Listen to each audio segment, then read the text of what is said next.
Well, you're absolutely right in the sense that Greece is returning to mainstream politics here, and as well, we cannot forget that it's also a return to one of the most influential families here in Greece as well. And so yesterday, I asked different Greek citizens here on the ground around Syntagma Square, what do they make of these elections? And a lot of them mentioned that Kyriakos Mitsotakis is indeed returning to this, in a way, family business that Greek politics is. But let's take a listen to what some of the Greek people told me here yesterday.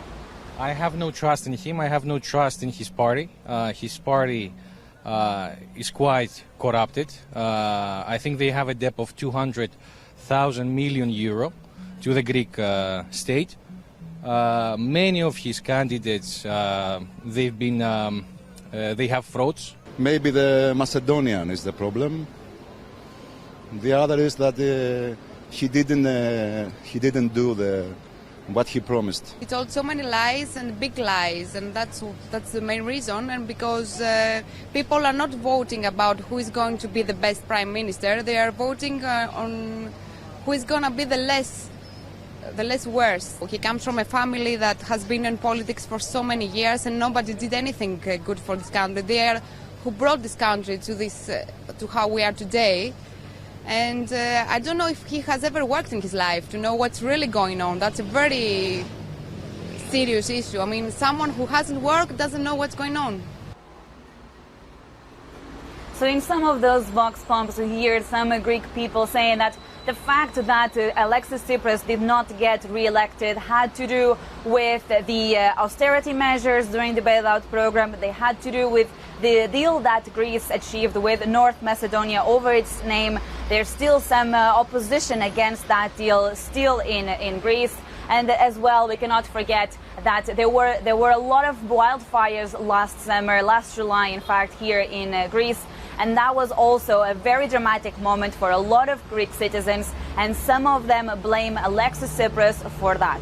But you also heard in those vox pops, some people did mention that Kyriakos Mitsotakis is, in a way, returning to mainstream politics. We're returning to we see, in fact, one of the most influential families in Greece returning to power. Let's not forget that the father of Kyriakos Mitsotakis was also a prime minister. His sister was a minister here in Greece as well. And his nephew, I should say, is about to become the next mayor of Athens as well. And so in this context, I asked yesterday the outgoing foreign affairs minister if Greek politics are a family business. You're very right to say that. His nephew is has been recently elected mayor of Athens. And more generally, the last 60 years, with only 2 exceptions, we had prime ministers coming from 3 political families. It's like Pakistan, but in Europe. So that was exactly the alternative that we brought into the Greek political scene. After the implosion of the old political system. So what can we expect today? Well, Kyriakos Mitsotakis is going to be sworn in at lunchtime here in Greece, and then he's going to unveil his new cabinet in the afternoon. The first meeting between Mitsotakis and his ministers is happening on Wednesday already, and we could see the first measures being legislated in about 2 weeks' time.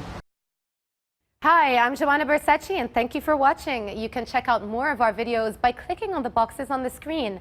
And don't forget to subscribe to our channel for more from CNBC International. Thank you for watching.